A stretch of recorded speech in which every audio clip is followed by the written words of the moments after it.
bonjour à tous et bienvenue sur BD & Co. Ça faisait longtemps que je vous avais pas parlé, ça faisait longtemps que je vous avais pas fait une petite vidéo. Et oui, me revoilà de retour avec une qualité d'image toujours aussi mauvaise. Mais c'est pas grave, on n'est pas là pour l'image, on est là pour parler de BD. Ces derniers temps, j'ai pris pas mal de temps pour moi, pour ma famille, pour ma femme, pour mon fils.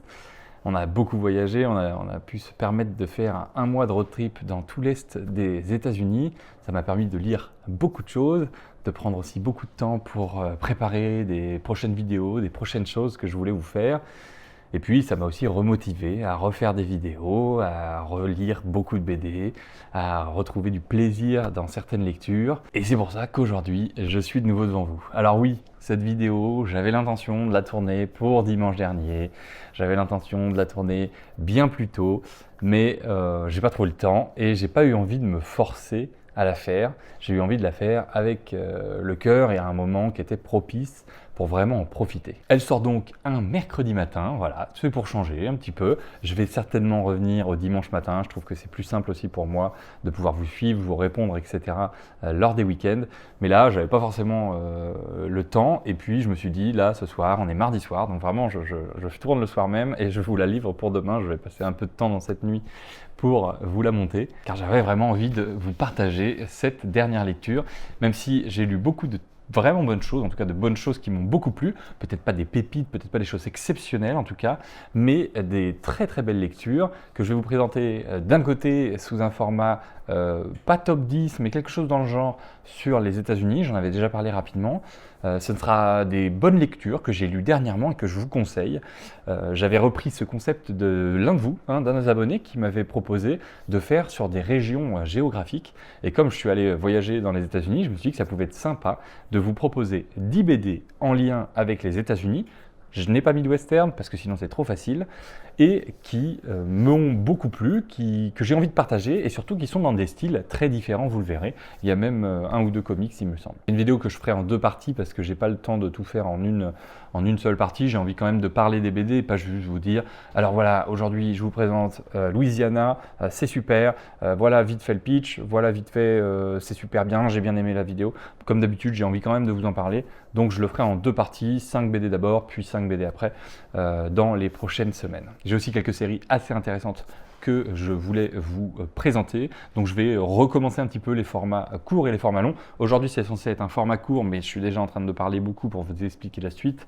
Donc ça prend un peu de temps, mais aujourd'hui, on présente une seule BD, une BD que j'ai lue il y a quelques jours et que j'ai relue hier soir, tout simplement, et que j'ai beaucoup apprécié, notamment à la deuxième lecture. La première était plus mitigée et la seconde m'a un peu éclairé et je l'ai beaucoup apprécié. Cette lecture, c'est Nettoyage à sec. Alors vous l'avez peut-être déjà lu, c'est une BD qui est sortie en 2022. Je reste dans la classique de vous présenter des BD qui sont sorties il y a un petit bout de temps. Elle est sortie chez Rue de Sèvres et elle fait 140 pages, donc c'est quand même un gros bébé, sachant que c'est vraiment taille classique d'une BD, donc on est sur un grand format et gros format. C'est une BD qui est écrite par un Belge qui s'appelle Joris Mertens. Il a déjà fait une autre BD qui s'appelle Béatrice et peut-être que d'ici, enfin de 2022 à nos jours, il en a fait d'autres, mais je n'ai pas eu d'informations. Donc voilà, s'il en a fait d'autres, n'hésitez pas à le mettre dans les commentaires, ça me fera toujours plaisir de pouvoir le lire. Alors de quoi elle nous parle cette BD Nettoyage à sec? Déjà on peut noter une très belle quand même, franchement un très bel objet avec ce petit dos en toile tissée, très joli, mais c'est souvent ça d'ailleurs chez Rue de Sèvres, ils font souvent des jolies choses. Et cette BD, elle nous parle de cet homme, François, un homme qui est livreur pour une société de laveuses sécheuses de vêtements, donc un pressing tout simplement on pourrait dire. Et elle se passe dans une ville dont on ne connaît pas le nom, dans les années 70 on estime, et ça ressemble à un mix entre Paris, Bruxelles et peut-être d'autres villes, mais je ne connais pas suffisamment d'autres villes. En tout cas, moi, ça m'a fait beaucoup penser à Paris et à Bruxelles, avec cette pluie continue dans toute la BD. Il pleut tout le temps. C'est assez déprimant d'ailleurs, et avec des très jolies pages comme ici. Donc, l'histoire. On va suivre François. Tout au début, on va le suivre dans toute sa vie classique, on va dire. Il va au boulot, il va dans son bureau de tabac préféré pour pour miser entre guillemets sur son loto favori, ses chiffres favoris. Et puis il va au travail, et puis il fait son travail. Et puis d'un jour, il va former un petit jeune, le fils de la patronne, qui vient pour trouver du travail, entre guillemets. Et donc, il va l'emmener dans sa tournée de livraison de vêtements jusqu'à arriver à une maison où il va y avoir quelque chose qui va changer sa vie. C'est censé être un polar, je vous le dis tout de suite. En tout cas, c'est comme ça qu'on me l'a vendu sur Internet. C'est comme ça que je l'ai pris en main. Mais pour moi, ce n'est pas un polar, c'est plus un drame social. C'est vraiment une histoire qui est assez particulière, que je vous avoue, je n'ai pas trop apprécié lors de ma première lecture, parce que justement, je l'avais vu comme un polar, et je l'avais vu comme quelque chose qui allait être noir, mais qui allait avoir une histoire bien complète, bien à elle, du début à la fin. Sauf que ce n'est pas du tout le cas, que pour moi, ce n'est pas du tout un polar, et que si on le lit comme un polar, eh bien, on ne va pas apprécier le scénario. Et je l'ai relu une deuxième fois, parce que j'avais vu quand même beaucoup d'avis très très agréables, et je l'ai relu d'un autre avis, en me disant justement, ça me fait vraiment penser à un drame, et si je la lisais comme un drame, et là j'ai beaucoup plus apprécié. Là on est bien sur quelque chose, à suivre un homme où sa vie n'est pas bonne, sa vie n'est pas agréable, on le voit dans toutes ces premières pages un peu muettes, en train de fumer ses vieilles clopes. Il n'a pas trop d'amis, il n'a pas trop d'argent, il travaille comme un forcené. Sa boîte, bon, ça marche bien là où il travaille. Les gens sont plutôt sympas. Le patron du café le connaît bien, c'est presque un ami. Mais sa vie est quand même très morose.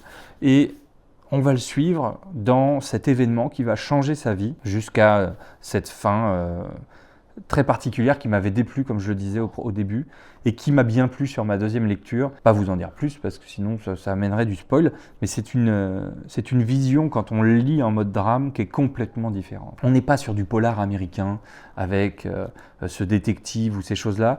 On est vraiment sur cette histoire de François, sur comment il va passer, sur cet événement de sa vie, et sur la suite, ce qui va débouler de cet événement de sa vie. On va être vraiment à le suivre dans ses journées de travail, ses premières journées de travail. Alors oui, c'est très lent au début, la BD est très lente. Oh là, j'allais vous montrer une page qui allait tout spoiler. La BD est très lente au départ, c'est vraiment quelque chose de particulier à mettre à lire. J'ai beaucoup aimé le fait que ce soit quasiment muet, qu'il y ait très peu de bulles. Je trouve que ça apporte beaucoup justement à ce côté dramatique, à ce côté social, et où on se rend beaucoup plus compte de qui il est, comment il vit sa vie, etc. C'est vraiment très agréable à lire comme ça, moi je trouve. Il y a des gens qui mettaient comme commentaire que justement ce côté sans bulle, c'était un peu de la fainéantise, que pour 140 pages, et apparemment il est assez cher, je ne sais pas trop, je n'ai pas regardé, 25 €, oui c'est cher quand même, mais bon c'est 140 pages en grand, c'était un petit peu abusé. Sauf que moi justement je trouve que souvent les pages muettes elles apportent énormément, et c'est à l'inverse de ce qu'on pense. Une page muette c'est pas fait pour être lu très très rapidement, passer dessus comme ça, c'est justement pour regarder les détails, comprendre la vie de la personne sans que quelqu'un vous l'explique.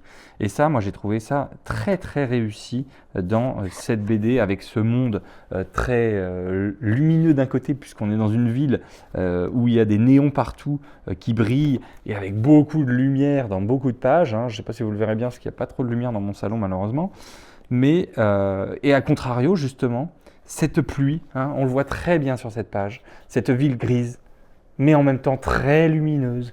C'est très particulier, et ça vous met dans une ambiance tout de suite très très puissante, je trouve. C'est très réussi, hein, et chacune des pages est comme ça. À chaque fois, on retrouve beaucoup cette couleur jaune, orange et rouge, et puis ce côté très sombre de tout le tour de la lumière. C'est très bien fait, c'est très réussi, je trouve, et toutes les scènes sont comme ça, avec cette espèce d'ambivalence entre le côté très sombre, j'adore cette image, entre le côté très sombre et le côté très lumineux de la ville et de la vie. C'est un petit peu lui qui est sombre finalement. On a un petit peu aussi cette espèce de projection de sa vie. Lui, il est tout le temps noir, tout le temps dans le noir, un peu la tête baissée, etc. Et autour de lui, il y a plein de vie, il y a plein de choses qui se passent. Les gens sont lumineux, les couleurs sont vraiment belles. Et ça, je trouve que c'est vraiment réussi. Et ça, c'est qu'à la deuxième lecture que j'ai vraiment pris conscience de tout ça. Et pour le dessin, c'est très particulier, hein. Vous avez vu, moi, je trouve ça très joli, mais c'est vraiment particulier, je dois le dire. C'est presque des esquisses parfois, hein, on voit beaucoup de petits traits hein, par-ci par-là, mais c'est très beau, c'est très réussi, cette pluie qui est magnifique sur l'ensemble des pages, ce reflet dans le sol, sur les pavés, c'est vraiment magnifique. Et puis ces personnages qui ont quand même une sacrée gueule, hein, il faut le dire. Mais, et là c'est un gros point faible pour moi, mais c'est pas grave, ça m'a pas choqué finalement. C'était un point faible sur le début de la lecture qui ne s'est pas confirmé, on va dire. Mais j'ai eu très peur au début, hein, je dois l'avouer. C'est le côté complètement figé de certaines images, notamment des images des personnages, des visages des personnages, que je trouvais vraiment totalement figés. Je dois vous le dire. C'est des sourires qui sont complètement crispés, qui sont complètement bloqués, et puis certains visages qui sont vraiment figés. Comme sa chère buraliste, Marivonne, hein, qui, comme vous le voyez ici, voilà, on voit un visage très figé, très... alors elle est souriante, hein, mais c'est comme si ça ne fonctionnait pas, c'est comme si c'était faux, et ça m'a un peu choqué au début.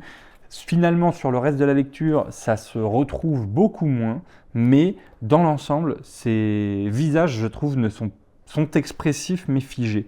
Ils sont un petit peu bloqués dans le temps, bloqués dans l'image, et c'est le côté que j'ai un petit peu moins apprécié sur cette BD. Par contre, le reste, le décor, l'ambiance, la scénographie est incroyable. D'ailleurs, Joris Mertens, pour ceux qui ne savent pas, était un ancien du cinéma, hein, donc il a vraiment travaillé beaucoup dans la photographie, le cinéma, etc. Et ça, on le ressent énormément. En fait, c'est presque un film tout le long. Là, on les voit dans la voiture de face. Voilà, c'est vraiment très très film et c'est très joli. On a toutes ces ambiances, tous ces plans, les chants contre chants. Il y a vraiment tout ce qu'il y a du côté très très cinématographique, les déplacements avec des grandes pages, puis ensuite on rezoome vers la conversation dans la voiture, un petit plan de l'extérieur lors de l'arrêt au feu rouge. Enfin, on ressent vraiment ce travail de cinématographie à chaque fois. Voilà, il rentre dans le grand hôtel, on s'arrête sur une image visée sur son visage et derrière, on observe le grand hall de l'hôtel dans lequel il est, les différents personnages avec des zooms et des zooms sur chacun des visages comme s'il observait. C'est très bien réussi. Moi, j'ai trouvé que ça se lit très facilement grâce à ça, en fait, que c'était vraiment fluide. On a vraiment une lecture qui est très agréable grâce à ce côté, ce côté fluide et cinématographique, hein, je vais vous le dire, comme cette page où il est au cinéma, il s'en va, il se déplace, on le retrouve dans la rue. Voilà, c'est joli, c'est des chants. On sent que ça pourrait être des prises de cinéma en fait, hein, avec encore une fois la même page là, mais on voit bien qu'on a ce plan d'en dessous lui pour voir l'hôtel derrière, etc. Enfin, voilà, tout est travaillé, on le ressent énormément et ça c'est du super boulot. Moi j'ai adoré. Les couleurs sont extrêmement bien choisies, c'est vraiment merveilleux. Et puis des grandes pages comme ça, qui sont magnifiques. Ce sont des tableaux, des vrais tableaux. C'est très réussi. Donc c'est presque un coup de cœur au final sur ma deuxième lecture.